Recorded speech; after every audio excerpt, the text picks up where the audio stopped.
Hello time travelers, I'm going to show you how to get more cats. If this video helps you, please like it, leave a silly comment for the algorithm, and don't subscribe to me. As you can see, I have 2 cats so far in the house, and you have the possibility of getting 11 cats. You can be a real cat lady if you want to.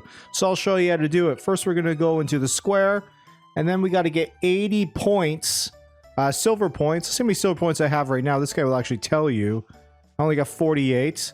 All right, so what we're going to do is we're going to fight this guy up here a bunch of times until I get 80 points. Okay, so I got my 80 points. Now I'm going to head down, and we're going to go to the right over here into this weird tent and talk to this strange floating head. He's going to have a couple games that you can play, but you want to play the most expensive one that gives you, that costs 80 points. All right, so let's go ahead and play it. Very easy. You just got to shoot the medallions at these creatures before your character falls into the fire there. So let's go ahead and do that. You can do it before, well before she falls in the fire. Just keep doing this. All right. And then this thing raises her back up away from the fire. So you have lots of time. Really hard to screw it up. And as you can see here, you won yourself some cat food. It said some cat food in that text wall right there. So now what you want to do is you want to go back to your house, and in here and in your room you'll see this bucket, and it'll tell you exactly how much cat food you got. So I got 44 cat food. I think it's around 80 cat food that you need before a cat shows up. I think it's random, actually. Hold on, let me check. Yes, online as I read it says 100 ounces per cat, though it can be lower and higher depending on which number cat. This is the 11th cat, could takes up to 140 to 160 ounces. All right, so let's see if how much it takes me.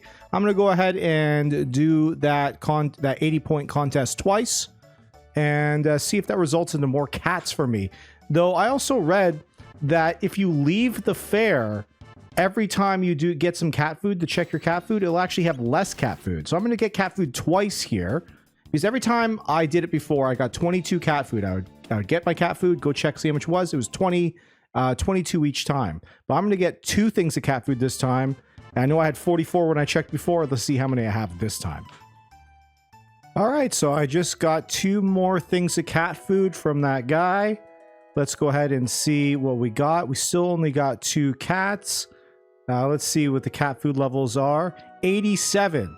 All right, so I also read that every time you go back into the fair, you lose 0 to 3 grams of cat food. So you don't want to go in and out very often. Okay, so 87. So let's get 1 more thing of cat food, which will bring me over 100. And let's see if that gets me a brand new cat. Okay, so looks like I finally got myself a new cat. It definitely took over 100 cat food. It took more like 120 to 140. But now I got an extra cat in here. My food says 30 now. So it's interesting. It didn't really give me a new cat till I got to 140. And then when I got my new cat, it only brought it down to 30. So only used like 100 food for the cat. So it's kind of finicky how it works. But also keep in mind, make sure you have cat food on you at all times, because these cats will leave if you don't have the amount of cat food, and your cat food decreases every time you enter here. So I was at 30 a second ago. I entered there. Let's go back to Chrono's house and take a look at the cat food. And now I have 28. All right, if this video helped you, please like it, leave a silly comment for the algorithm, and don't subscribe to me.